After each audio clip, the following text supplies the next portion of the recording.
Dieu très haut demeure au milieu de nous. Loin de ta voix, préserve-nous. Chers téléspectateurs, shalom, shalom, shalom. Soyez bénis dans vos maisons, soyez bénis là où vous nous suivez.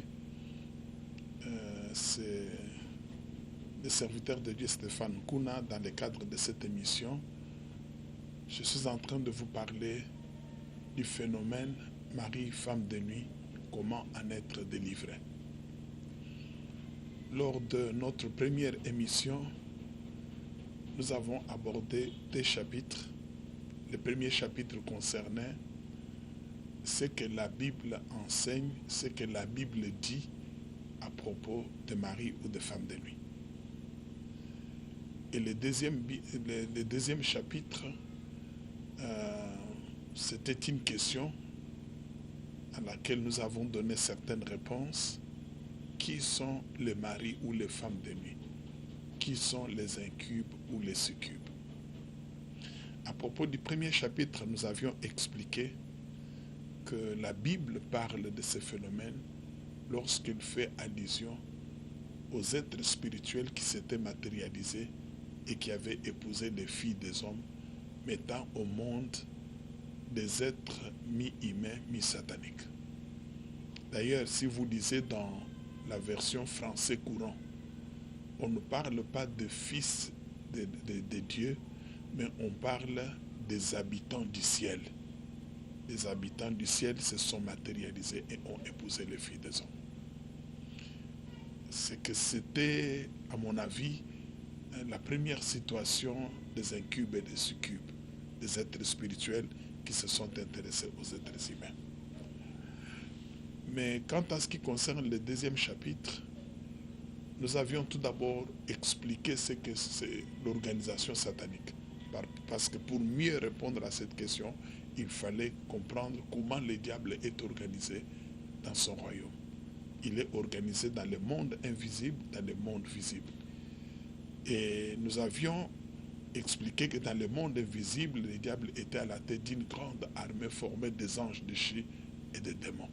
Et dans le monde visible, il y a des groupes de gens qui font partie de l'organisation visible de Satan, ceux qui n'ont pas encore accepté Jésus, ceux qui vivent volontairement dans le péché, ceux-là qui ont fait le pacte involontaire avec le diable, ceux-là qui ont fait le pacte volontaire avec Satan et se sont mis à son service, et ceux-là les démons incarnés.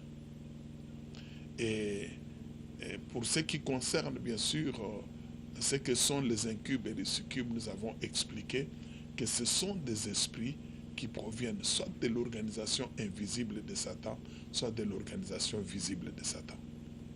Vous pouvez avoir affaire à un mari de nuit, une femme de nuit, c'est-à-dire à un incube ou succube, même si cet incube, ce succube vous apparaît sous forme de quelqu'un de race blanche, sous forme de quelqu'un que vous appréciez, que vous aimez, sous forme de quelqu'un que vous connaissez, vous devez savoir que c'est un esprit qui vient de l'organisation satanique.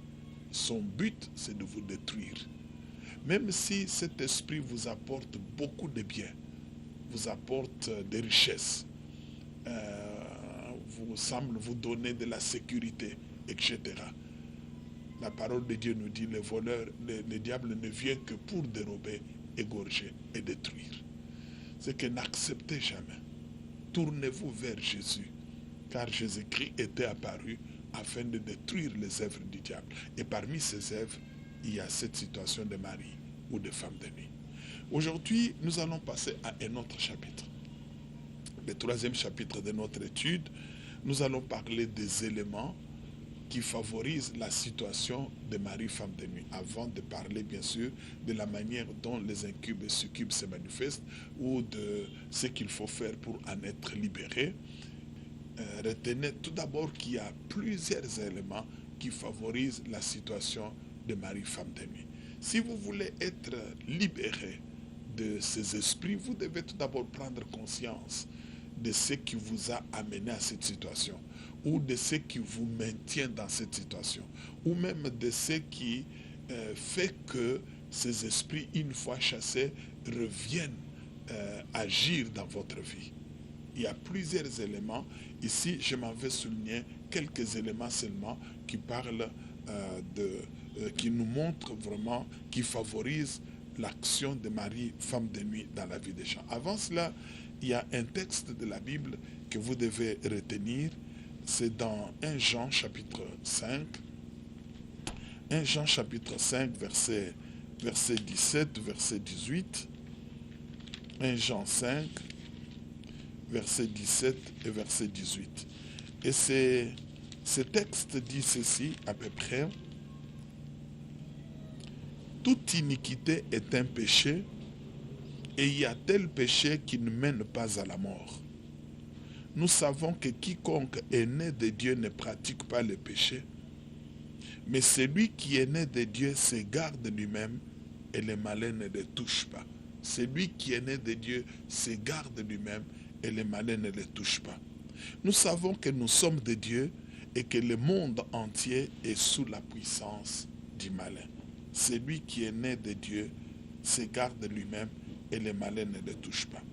Bien-aimés, plusieurs situations favorisent ces actions de mari ou femme de nuit dans la vie des gens. Je vais énumérer certains éléments importants. Le premier élément que je voulais souligner aujourd'hui, qui favorise la situation de mari, femme de nuit dans la vie des gens, c'est l'origine occulte de certaines personnes. Il y a des gens qui ont une origine mauvaise, une origine satanique.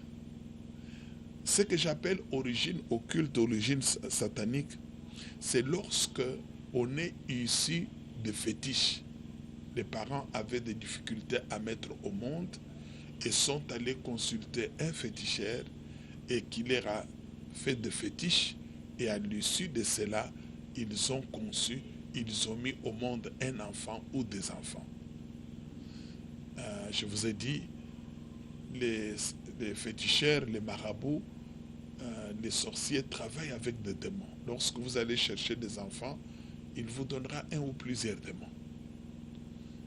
Et ça, c'est une origine impure, une origine occulte, satanique. Peut-être vous êtes un enfant, vous êtes venu au monde par ces moyens-là. Ne désespérez pas, ne vous découragez pas. Il y a toujours moyen d'être libéré. Le Seigneur Jésus-Christ est disposé à pouvoir agir. Ou peut-être les parents ont agi dans l'ignorance, sans savoir ce qu'ils étaient en train de faire. Ils avaient tendu la main à Satan. Mais l'origine occulte, ça peut être aussi des enfants qui sont ici des pratiques occultes. Des enfants qui sont ici des arrangements de sorciers ou des occultistes. Leur naissance, leur conception, leur naissance a été décidée par le monde des ténèbres, par des sorciers du village, par des occultistes, parce qu'on veut donner une orientation, une destinée à un enfant qui doit jouer tel ou tel autre rôle dans sa vie. Et pour ce faire, ils ont décidé que cela se fasse de cette manière-là. Et ça, c'est très dangereux. C'est très dangereux.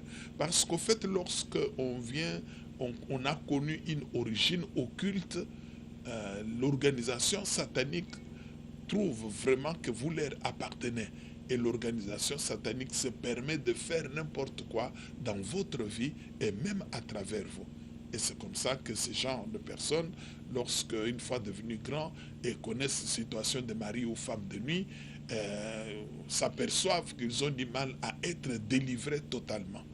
Pourquoi? Parce que leur origine n'était pas bonne. Et il n'y a que le Seigneur Jésus-Christ qui peut agir. Le deuxième élément qui peut favoriser la situation de mari, femme de nuit, ça peut être une hérédité maléfique, une hérédité mauvaise. Beaucoup de gens sont devenus victimes de mari ou de femmes de nuit à cause de la position spirituelle mauvaise de leurs parents. ou même de leurs grands-parents.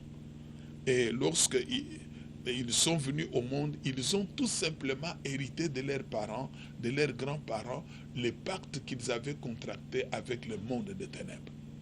Vous savez, dans la Bible, il est écrit, crois au Seigneur Jésus-Christ et tu seras sauvé, toi et ta famille. Mais dans le monde des ténèbres, on affirme, contracte un pacte avec le diable et tu seras engagé, toi et tes descendants. Lorsque quelqu'un contracte, tend la main à Satan, le diable va lui accorder ce qu'il veut, mais cette personne ne saura pas qu'en tendant la main à Satan, elle a amené ses descendants, ses enfants, ses arrière-grands-enfants à tendre la main à Satan. Satan trouve qu'il a le droit d'agir dans leur vie. C'est ce que j'appelle héritage, hérédité maléfique. Si vous avez eu des parents, des grands-parents impliqués dans la sorcellerie, dans l'occultisme, dans la rose-croix, dans la franc-maçonnerie, dans des histoires des Illuminati, etc., vous devez savoir que vous avez hérité l'alliance qu'ils avaient contractée avec le monde des ténèbres sans le savoir. Et cette alliance, cette hérédité maléfique donne déjà les droits au monde des ténèbres d'opérer dans votre vie. C'est ce qui explique bien sûr la situation de Marie, femme de nuit, dans la vie de certaines personnes. Le troisième élément qui favorise la situation de Marie, femme de nuit dans la vie des gens, ça peut être la sorcellerie. Il y a des gens qui sont impliqués dans la sorcellerie. La plupart des gens qui sont impliqués dans la sorcellerie, ici je parle de la sorcellerie consciente, parce qu'il y a plusieurs sortes de sorcellerie. Il y a la sorcellerie active, il y a la sorcellerie passive, il y a la sorcellerie de sang, il y a la sorcellerie par naïveté. Ici, je parle bien sûr de ceux qui sont impliqués dans une sorcellerie consciente. Même si on est dans une sorcellerie inconsciente, cette situation peut aussi se manifester d'une manière ou d'une autre. On en parlera lorsqu'on abordera les chapitres qui concernent la sorcellerie et les incubes et succubes. Alors, dans la sorcellerie, lorsque quelqu'un s'engage, cette personne doit savoir, bien sûr, que dans la sorcellerie, lorsque vous allez vous retrouver avec un membre de famille, on va vous pousser à devenir mari et femme, à pratiquer l'inceste. Et on vous amener cela. Et si c'est le contraire, on va vous pousser à épouser, par exemple, quelqu'un dans la sorcellerie avec lequel vous allez avoir des enfants. Et c'est comme ça que cette tendance fait que beaucoup de sorciers sont impliqués dans des mariages nocturnes. Et ces mariages-là deviennent maintenant des maris ou des femmes de nuit. Et lorsque quelqu'un veut être libéré des maris de nuit, d'une femme de nuit nocturne, due à la sorcellerie, il faut qu'il commence tout d'abord par confesser sa sorcellerie et qu'on cherche à chasser l'esprit guide de sorcellerie avant de chasser les maris ou la femme de nuit. Parce qu'en fait, la femme ou le mari de nuit ne constitue qu'une conséquence de la sorcellerie qu'il est en train de pratiquer. Le quatrième élément qui peut favoriser la situation de mari, femme de nuit dans la vie d'une personne, ce sont des mauvaises fréquentations. Des mauvaises fréquentations. Si vous lisez dans la deuxième épître de Paul aux Corinthiens, des Corinthiens chapitre 6, à partir du verset 14 jusqu'au verset 18, et Paul est clair lorsque il s'adresse aux Corinthiens, il leur dit des choses qui nous concernent aussi aujourd'hui. Des Corinthiens chapitre 6, verset 14 jusqu'au verset 18. Paul dit ceci. Il dit, ne vous mettez pas avec les infidèles sous un joug étranger. Car quel rapport y a-t-il entre la justice et l'iniquité? Ou qu'y a-t-il de commun entre la lumière et les ténèbres? Quel accord y a-t-il entre Christ et Bélial?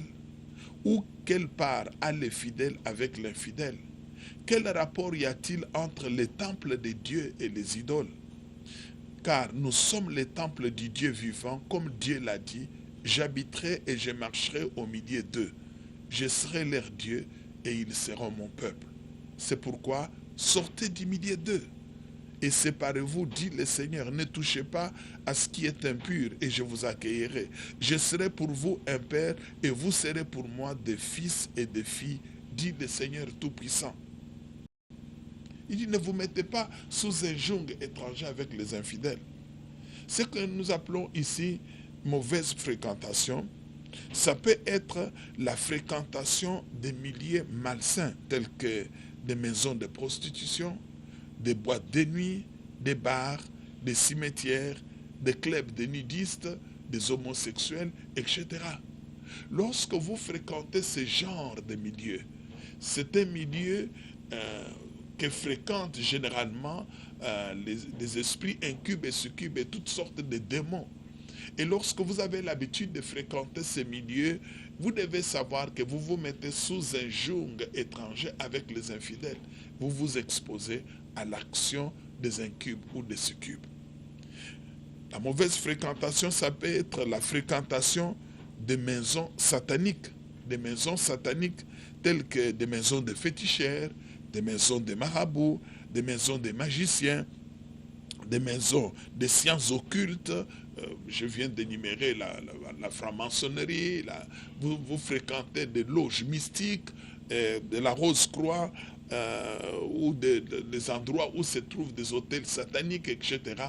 Ça, toutes ces maisons sataniques connaissent la fréquentation des esprits impurs, des esprits mauvais. Le fait de fréquenter ces milieux-là, sur le plan spirituel, vous tendez la main à Satan.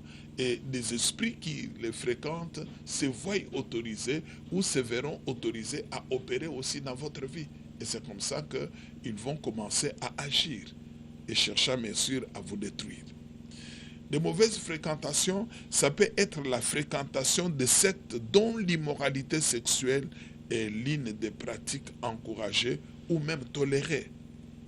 Et c'est des sectes pareilles, il y a beaucoup de sectes mauvaises qui encouragent ce genre de choses ou qui encouragent la pratique de la sorcellerie, la pratique de la magie ou la pratique de voyage astral, la sortie du corps et beaucoup d'autres choses, entrer en contact avec les esprits de mort, etc.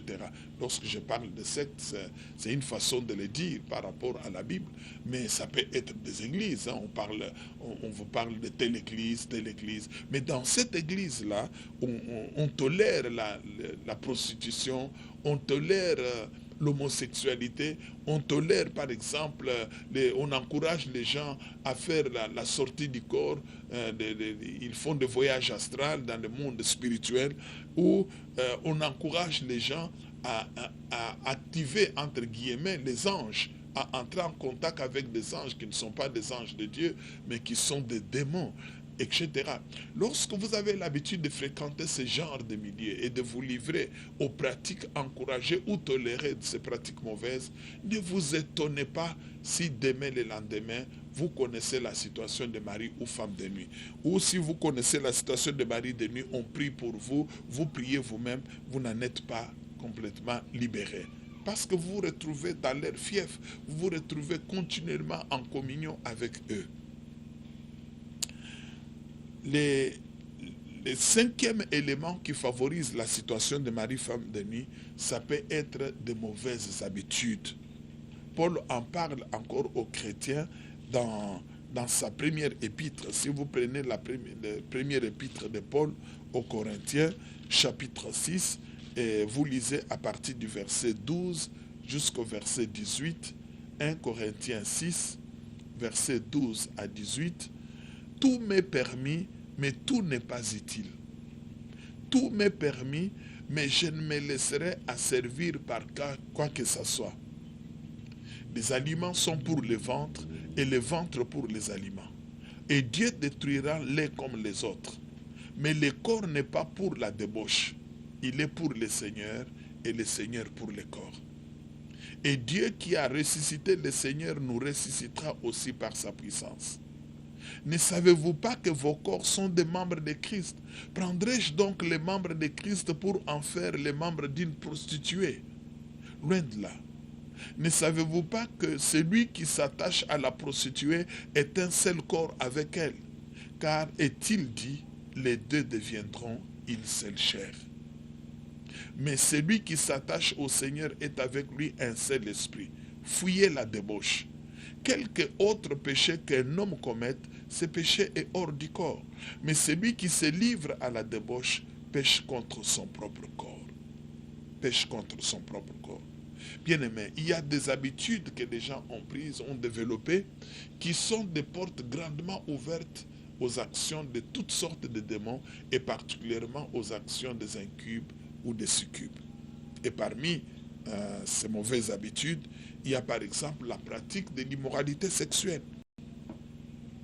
Lorsque vous avez l'habitude de vous livrer à l'immoralité sexuelle, vous vous exposez.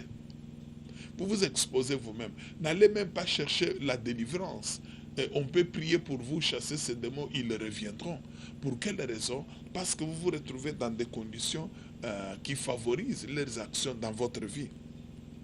Des mauvaises habitudes, ça peut être aussi la pratique de toutes sortes de perversions sexuelles. Lorsqu'on se livre à des perversions sexuelles telles que l'impudicité, l'adultère, l'inceste, l'homosexualité, la zoophilie, la masturbation, la pédophilie, la gérontophilie, les partous, etc. Toutes ces pratiques, ces perversions sexuelles, ça favorise l'action des incubes ou des succubes. Mauvaise habitude, ça peut être aussi la culture de la pornographie aujourd'hui. La pornographie est très très répandue. Vous savez que la pornographie constitue aujourd'hui l'une des portes grandement ouvertes aux actions des incubes et succubes dans la vie des gens. Aujourd'hui, la pornographie ne se limite pas seulement au petit écran, la télévision, mais la pornographie se répand aujourd'hui sur Internet.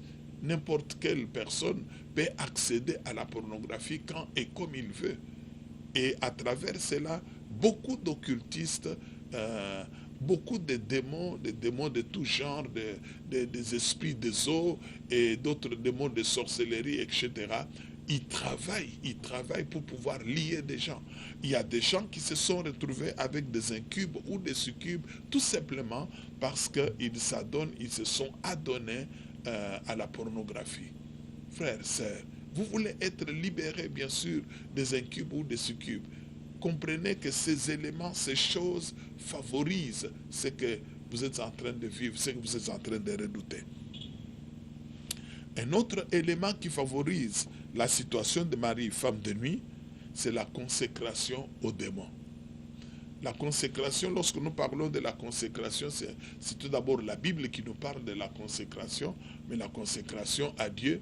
Et nous voyons cela lorsque Dieu, après avoir délivré son peuple, il a voulu que son peuple lui soit consacré. Il ordonnera à Moïse de lui consacrer tous les mâles qui naissaient en Israël et même les mâles de bêtes. Et tout devait lui être consacré en remplacement, bien sûr, au fils aîné qu'il avait épargné en Israël. Et c'est comme ça qu'il y avait des cérémonies qu'on faisait pour pouvoir consacrer les enfants à Dieu. Et nous le voyons même lorsque le Seigneur Jésus-Christ est né. Il a été aussi consacré à son Père, conformément à la loi. Le 8e jour, ses parents l'ont amené avec des tourterelles et là, on l'a consacré à Dieu. Et dans les églises aujourd'hui, on pratique aussi la consécration des enfants. Lorsqu'on amène un enfant pour être consacré au Seigneur, quelle que soit la prière qui est formulée, on veut dire bien sûr à Dieu, tu nous as donné cet enfant, nous te remercions, maintenant nous te l'amenons, afin qu'il soit à toi entièrement, que son corps, son âme et son esprit t'appartiennent pour l'éternité. Ne permet pas au monde des ténèbres de s'en prévaloir ou de faire quoi que ce soit dans la vie de cet enfant. C'est que ça, c'est une consécration. Lorsqu'on amène l'enfant qu'on a mis au monde à l'église, on agit de cette manière-là, c'est que cet enfant devienne comme une propriété privée de Dieu. Le diable a imité la même chose.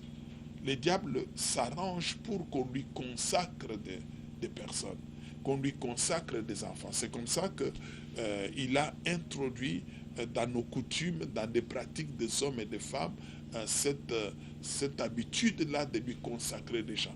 Et les gens qui le font ne savent pas qu'ils sont en train de consacrer leurs enfants au diable. Ils croient qu'ils sont en train d'accomplir la coutume, ils sont en train d'accomplir ce qu'exigent leurs habitudes, etc.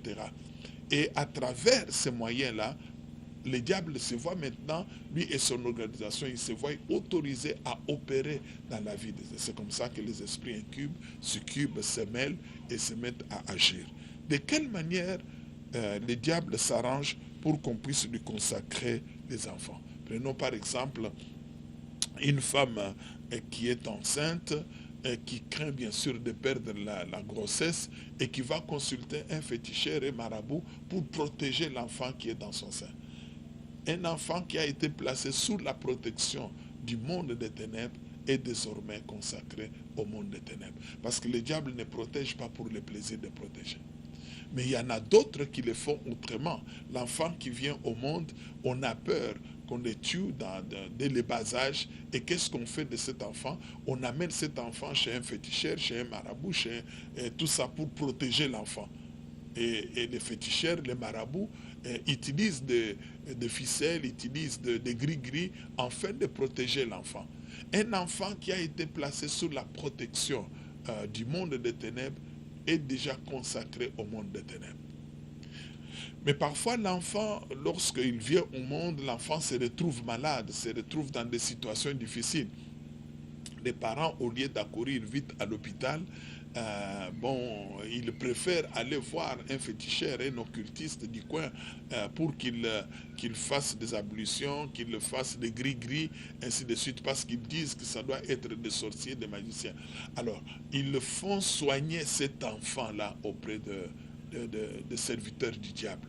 Et lorsque le diable est impliqué dans les soins d'un enfant ou dans la protection d'un enfant, vous devez savoir, chers téléspectateurs, que cet enfant-là est consacré au monde des ténèbres.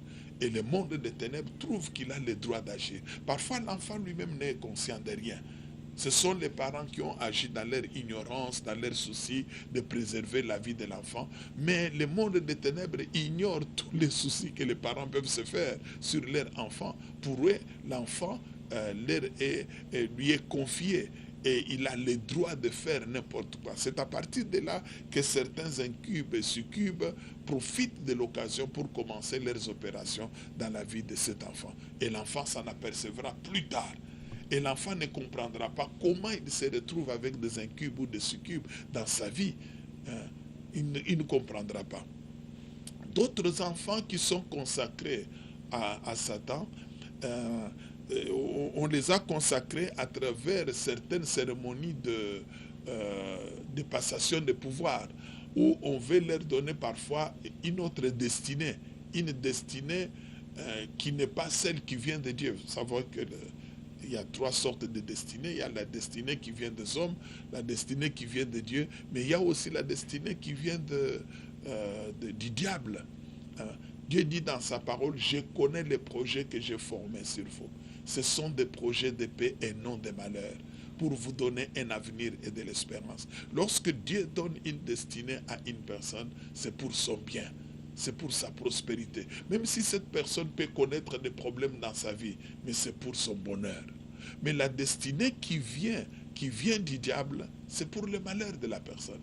Et c'est comme ça que le diable a introduit dans nos coutumes, dans les coutumes africaines et même dans d'autres coutumes du monde, des cérémonies comme quoi pour que l'enfant devienne meilleur demain le lendemain, que l'enfant devienne un grand guerrier, que l'enfant devienne un richissime, que l'enfant devienne une prostituée reconnue qui apporte beaucoup de biens à sa famille, etc.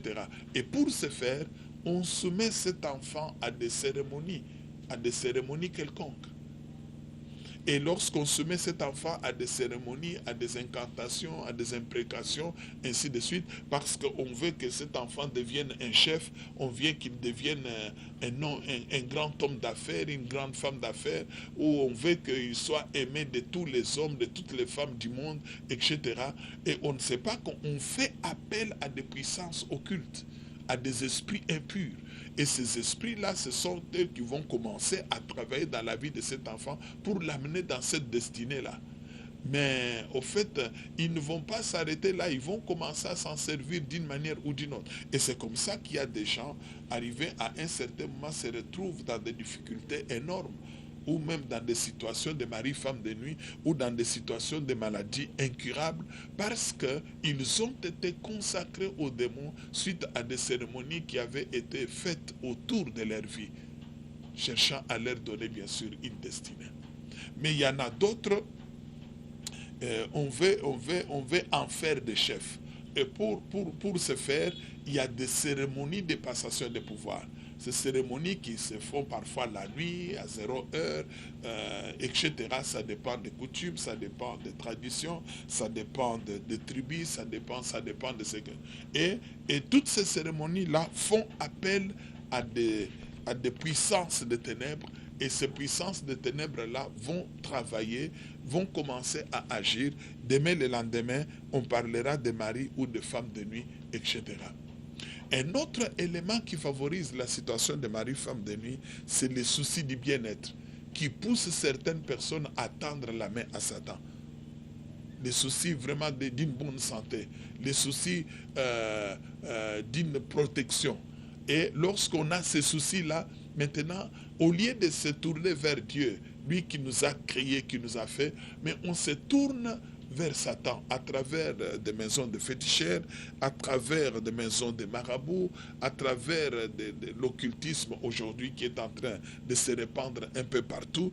Or, lorsqu'on se tourne vers ces gens-là, de cette manière-là, on fait appel à des puissances maléfiques. Et ces puissances maléfiques ont plusieurs rôles à jouer dans la vie de cette personne, et parmi ces rôles, parfois, des situations de mari ou femme de nuit. Nous avons rencontré dans notre ministère beaucoup de gens qui souffrent de mari ou de femmes de nuit, qui souffrent de beaucoup de maux, qui souffrent de maladies, qui souffrent de ceci ou de cela.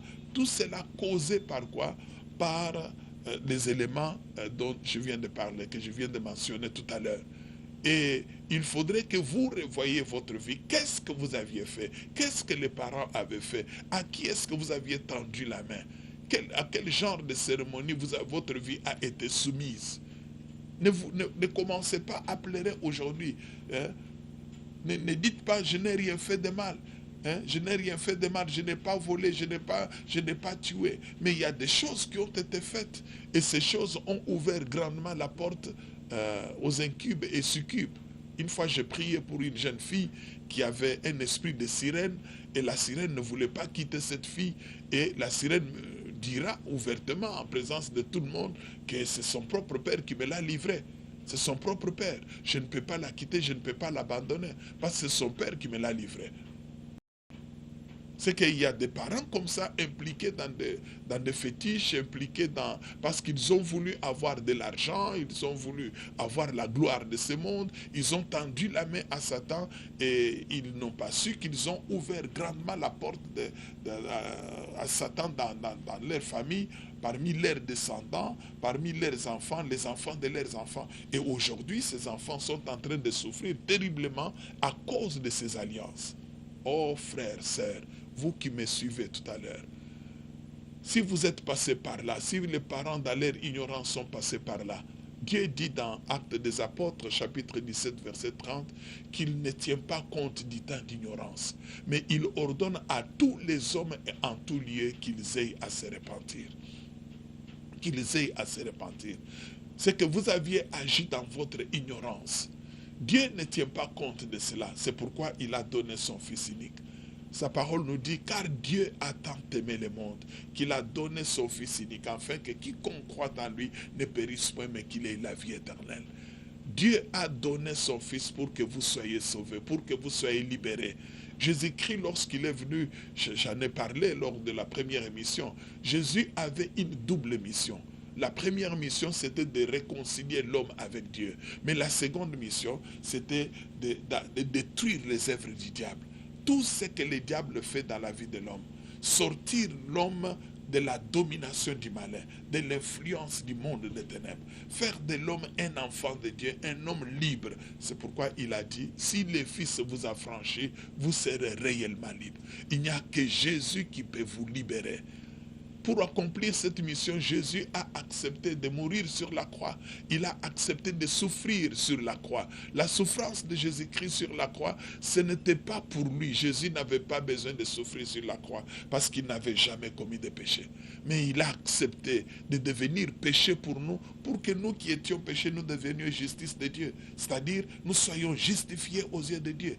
Et ayant été justifiés, que nous soyons libérés de l'influence que le monde des ténèbres exerçait sur notre vie, quel que soit ce que nous avions fait dans notre vie. C'est pourquoi, au moment où je suis en train de vous enseigner, faites un examen de conscience. Revoyez votre vie, revoyez votre marche.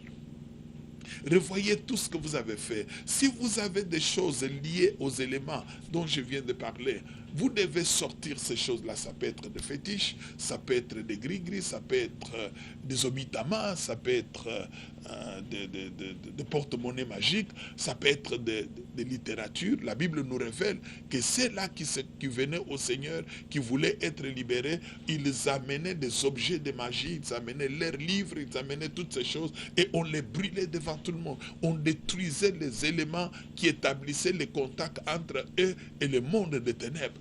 On détruisait cela.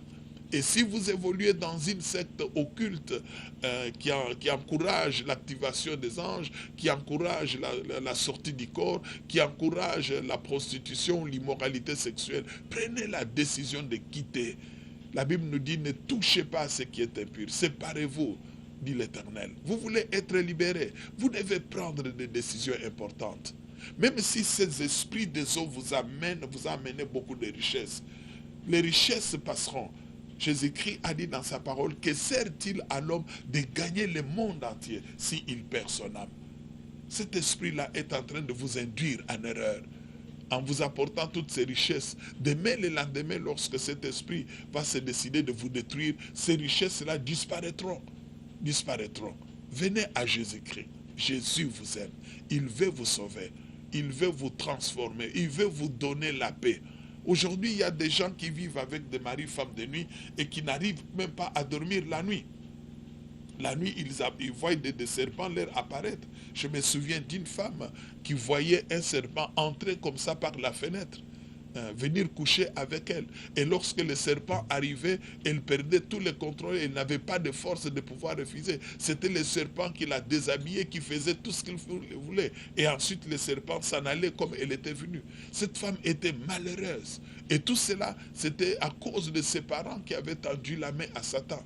Même si vos parents ont tendu la main à Satan, vos grands-parents, vos arrière-grands-parents, et ces esprits-là vous disent que vous ne pouvez pas nous refuser, vous ne pouvez rien faire, c'est qu'on vous a marié à moi par vos parents, vos grands-parents, j'aimerais vous dire que Jésus-Christ est disposé, il est capable de briser ces mariages et de vous apporter la libération.